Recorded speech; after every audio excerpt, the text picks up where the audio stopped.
ناظرین السلام علیکم۔ ناظرین، آج کا جو موضوع ہے، موضوع اس بات کے ہے کہ الہ کیا ہے۔ یعنی ہم جو پڑھتے ہیں لا الہ الا اللہ، اس میں جو الہ ہے، الہ وہ کیا ہے، اس کو سمجھنے کی کوشش کریں گے۔ لیکن اس سے پہلے جو لوگ بھٹک گئے، یعنی اپنے آپ کو ایکس مسلم کہلاتے ہیں اور میڈیا پہ چھانے کی کوشش کرتے ہیں، اور میڈیا بھی اسی طرح کے ان کی زیادہ پروموٹ کرنے کی کوشش کر رہے تھے، ان کے لیے ایک شارٹ میسج ہے جو بھٹک گئے ہیں۔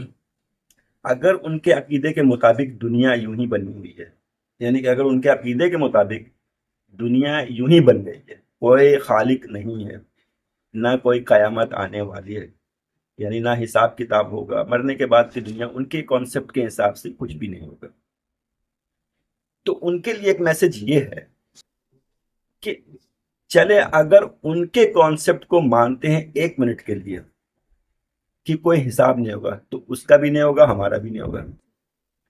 لیکن اگر ان کے نظر میں 1% بھی چانس ہے، ہم تو ایمان والے ہیں، ہمیں تو 100% یقین ہے، ہمارا ایمان ہے کہ آخرت بھی ہے، موت کے بعد ایک زندگی بھی ہے، قیامت بھی ہے، اس میں اللہ تبارک و تعالی حساب کتاب بھی لیں گے، اس میں جنت دوزخ کے بھی ذکر ہے، ان سب پہ ہمارا ایمان ہے۔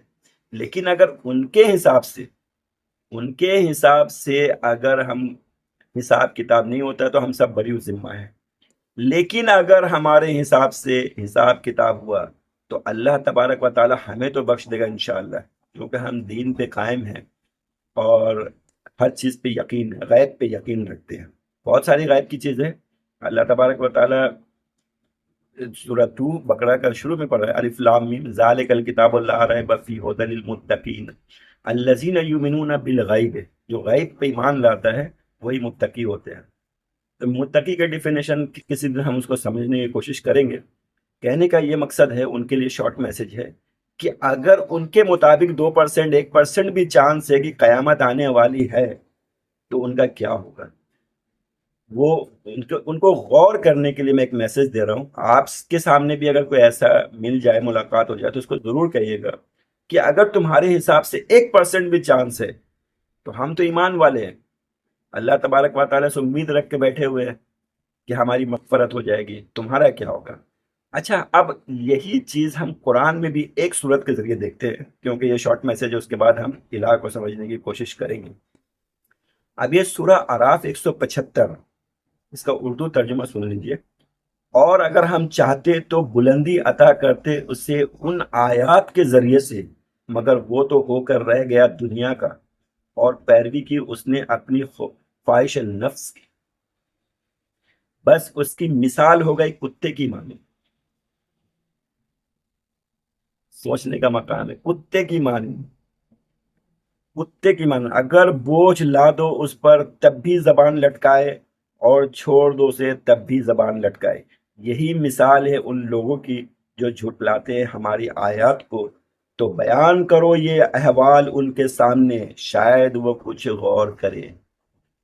ناظرین، یہ ٹاپک ان کو میسج دینے کے لیے تھا، لیکن ابھی ہم بات کریں گے الہ کے۔ الہ کیا چیز ہے؟ سب سے پہلی جو ہم آیات پڑھتے ہیں نا، قرآن کھولتے ہی الحمدللہ رب العالمین، اس میں دیکھیں الہ دللہ، الحمدللہ، یعنی کہ ہم جو تعریف کرتے ہیں اللہ کی۔ اعوذ باللہ من الشیطان الرجیم، بسم اللہ الرحمن الرحیم، رب اشرح لی صدری ویسر لی امری واحلل عقدۃ من لسانی یفقہوا قولی۔ الحمدللہ، یہ جو اللہ کا نام میں ڈبل لام جو آتا ہے نا، دو، اس میں الہ کا ایک لفظ ہوتا ہے۔ ہم الحمدللہ رب العالمین، اس میں جو تعریف ہے، یعنی کہ ہم جو قرآن کو ترجمے میں پڑھتے ہیں، سب تعریف اللہ کے لیے ہے جو رب ہے سب جہانوں کا، ٹھیک ہے؟ یہ تو ایک شارٹ تعریف ہے۔ ان کے دوسرے نمبر پہ ہم ایک دیکھتے ہیں، یہ ہے سورہ بقرہ ہی ہے، سورہ بقرہ ہے اور 163 ہے، اس کو بھی ہم پہلے اردو میں پڑھتے ہیں۔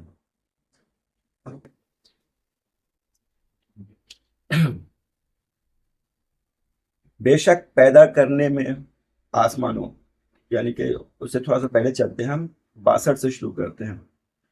اور تم سب کا معبود ایسا معبود ہے جو ایک ہی ہے، نہیں ہے کوئی معبود اس کے سوا، بڑا مہربان نہایت رحم والا ہے۔ بے شک پیدا کرنے میں، آسمانوں کے اور زمین کے اور اس کے دوسرے کے پیچھے آنے جانے میں، شب و روز کے اور کشتیوں میں جو چلتی ہیں، سمندر میں وہ چیزیں لے کر جو نفع بخش ہیں انسانوں کے لیے، اور یہ جو نازل کیا اللہ نے آسمان سے پانی، پھر زندگی بخشی اس کے ذریعے سے زمین کو مردہ ہونے کے بعد، اور پھیلائی اس میں ہر طرح کی جاندار مخلوق، اور ہواؤں کو گردش میں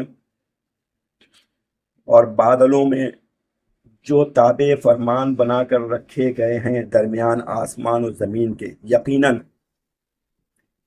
یقیناً ان سب چیزوں میں نشانیاں ہیں عقل مندوں کے لیے۔ ناظرین، یہ دو جو ہے نا آیات میں نے آپ کو پڑھا ہے، اس کو ہم سمجھنے کی کوشش کرتے ہیں کہ الہ ایکچولی ہے کیا۔ اللہ تعالیٰ نے تو ہر عمل کے اندر بتایا ہے کہ یہ اللہ کا اذن سے ہے، ہر عمل۔ اب عمل میں کیا کیا چیز آتے ہیں، تھوڑا ہم اس پہ غور کرنے کی کوشش کرتے ہیں۔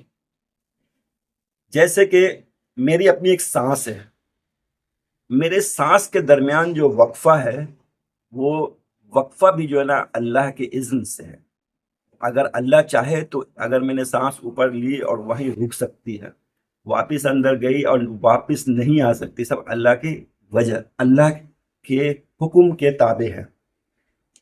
جیسے ہم کچھ سنتے ہیں کان سے، تو کیا ہم کان سے سنتے ہیں یا اللہ کے حکم سے سنتے ہیں؟ بہت سارے انسان کو آپ نے دیکھا ہوگا وہ بہرے ہیں، کان تو ہے اس کے پاس لیکن سننے کی صلاحیت نہیں۔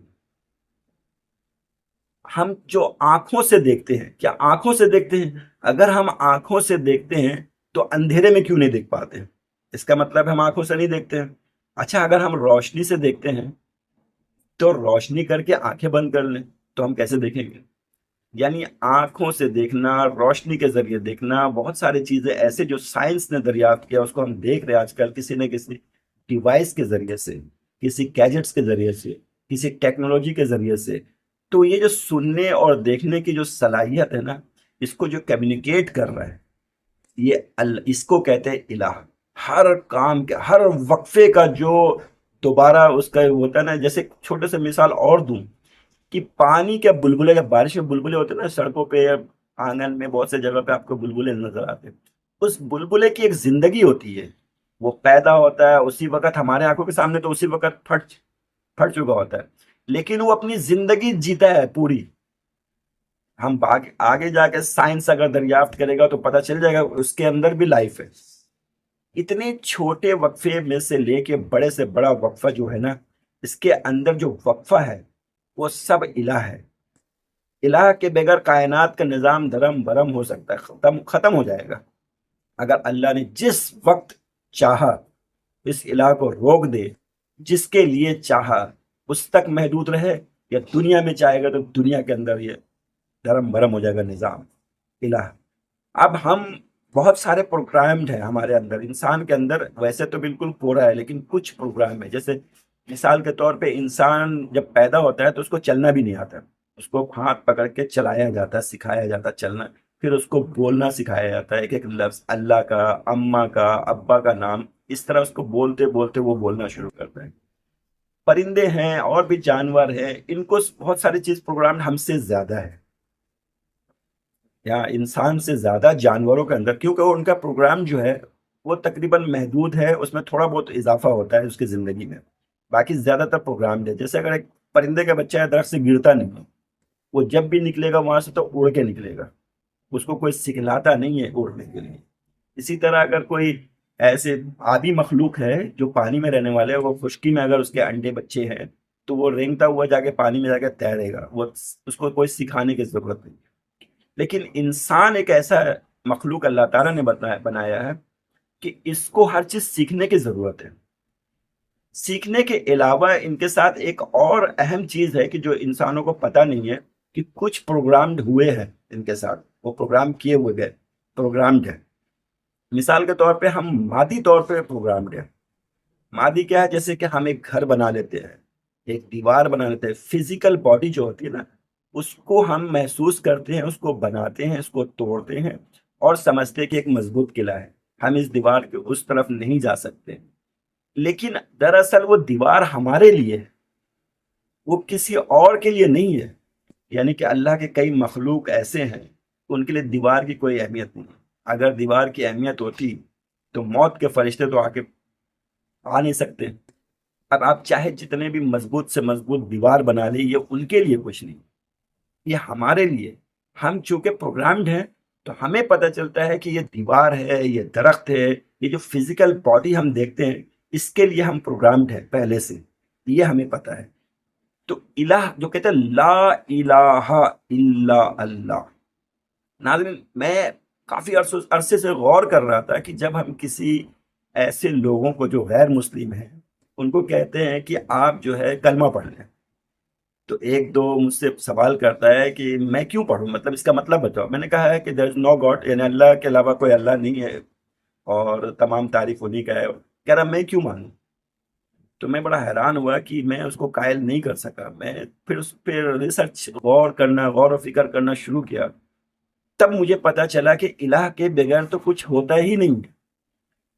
اس الہ کو سمجھا دینا ہی تو اصل مقصد ہے، اور قرآن میں سب کچھ واضح طور پہ جو ابھی میں نے تلاوت کی اس کے ترجمے کو، اس ترجمے اللہ تعالیٰ ترجمے میں بتا رہے کہ بارش کو برسانا، دریا کو روا کرنا، اناج کو اگانا، انسان کو زندگی دینا، زندگی سے مردہ کو پیدا کرنا، مردے سے زندگی کو پیدا کرنا، یہ ہر وقفے کا اگلا وقفہ کے درمیان جو کمیونیکیشن سسٹم ہے نا، یہ الہ ہے۔ اور الہ کے بغیر جبھی اس کلمے کے اندر سب سے پہلے لا کا مطلب ہوتا ہے نہیں، یعنی کچھ بھی نہیں ہے۔ اگر الہ نہیں ہے تو کچھ بھی نہیں ہے، وہ صرف معبود، ہم سمجھتے ہیں کہ وہ معبود ایک عبادت کرنے والا خدا ہے، لیکن ان کے علاوہ، الہ کے علاوہ کائنات میں کچھ نہیں ہے۔ کچھ ہمارے لیے ہے تو کسی کے لیے نہیں ہے، کچھ کسی کے لیے ہے تو ہمارے لیے نہیں ہے، اسی کو کہتے ہیں الہ۔ تو الہ کو سمجھنے کے لیے آج جو ہم ٹاپک لے کے بیٹھے ہیں، اصل یہی مقصد ہے کہ الہ ہے کیا چیز۔ اچھا، الہ کے ساتھ ساتھ ہمیں یہ بھی معلوم ہونا چاہیے کہ ہم بہت سارے ایسے کام کر رہے ہیں جو بہت ڈسٹربنس پیدا کرتے ہیں۔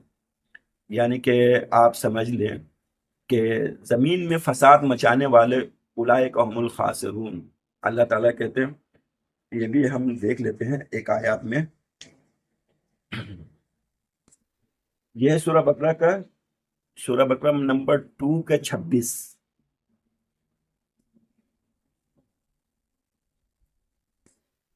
کہتے ہیں ما امر اللہ بہی ان یصلا ویفسدون فی الارض اولئک هم الخاسرون۔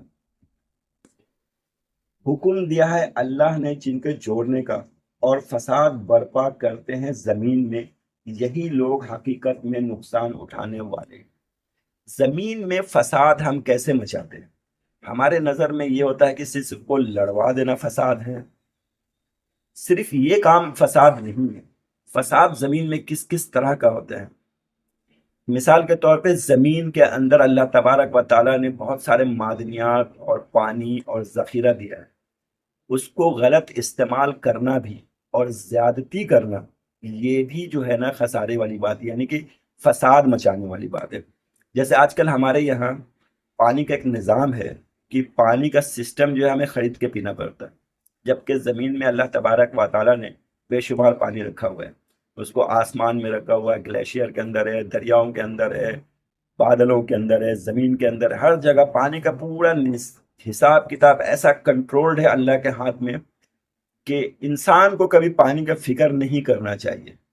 لیکن جن لوگوں کو اللہ تبارک و تعالیٰ نے اقتدار دیا ہے کسی بھی محکمے کا، جو وہ ایک اہم عہدے پہ ہیں، جن کے اندر جو ہے نا ترسیل کا ڈسٹریبیوشن سسٹم ان کے ہاتھ میں ہے، تو وقتی طور پہ وہ نائب ہے۔ وقتی طور پہ جیسے ایک ترجمہ بنتے پہلے ہم پڑھا کرتے تھے قرآن میں کہ انی جاعلک فی الارض خلیفہ، اللہ تعالیٰ نے جب کہا تھا کہ آدم علیہ السلام کو ہم زمین میں بھیجیں گے، تو کئی جگہ پہ ترجمہ تھا کہ اللہ تعالیٰ فرما رہے کہ اپنا خلیفہ بھیجیں گے۔